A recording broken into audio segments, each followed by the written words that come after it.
بسم اللہ الرحمن الرحیم۔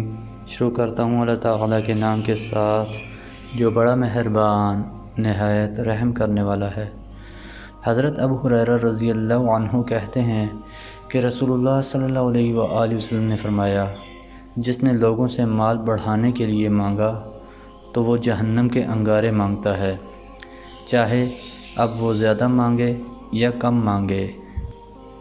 حضرت ثوبان رضی اللہ عنہ کہتے ہیں کہ رسول اللہ صلی اللہ علیہ وآلہ وسلم نے فرمایا، کون میری ایک بات قبول کرتا ہے اور میں اس کے لیے جنت کا ذمہ لیتا ہوں؟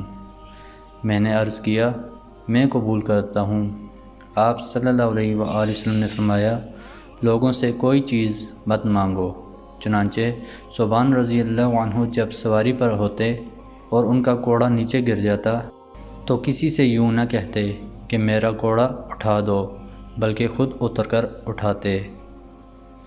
حضرت زبیر بن عوام رضی اللہ عنہ کہتے ہیں کہ رسول اللہ صلی اللہ علیہ وآلہ وسلم نے فرمایا، اگر تم میں سے کوئی اپنی رسی لے اور پہاڑ پر جا کر ایک گڈھا لکڑیوں کا اپنی پیٹھ پر لا دے اور اس کو بیچ کر اس کی قیمت پر قناعت کرے تو یہ اس کے لیے لوگوں کے سامنے مانگنے سے بہتر ہے کہ لوگ دیں یا نہ دیں۔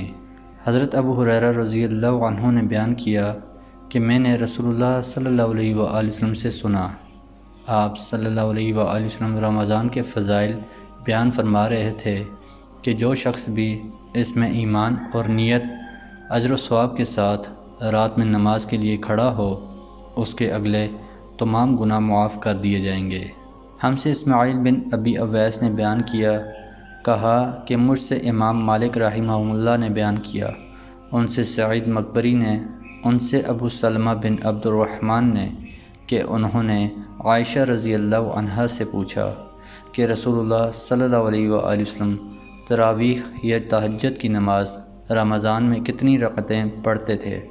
تو انہوں نے بتلایا کہ رمضان ہو یا کوئی اور مہینہ آپ 11 رکعتوں سے زیادہ نہیں پڑھتے تھے۔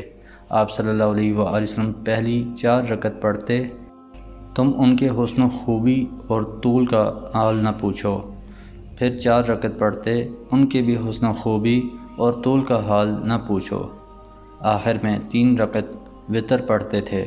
میں نے ایک بار پوچھا، یا رسول اللہ، کیا آپ وتر پڑھنے سے پہلے سو جاتے ہیں؟ تو آپ صلی اللہ علیہ وآلہ وسلم نے فرمایا، عائشہ، میری آنکھیں سوتی ہیں لیکن میرا دل نہیں سوتا۔ محترم دوستو، اللہ تعالیٰ سے دعا ہے اللہ تعالیٰ ہمیں ان حدیث پر عمل کرنے کی توفیق عطا فرمائیں، اللہ تعالیٰ ہمیں دونوں جہانوں میں کامیابیاں عطا فرمائیں، آمین یا رب العالمین۔ ویڈیو کو ثواب کی نیت سے زیادہ شیئر کریں اور لائک ضرور کر دیں۔ جزاکم اللہ خیرا کثیرا، والسلام علیکم ورحمۃ اللہ وبرکاتہ۔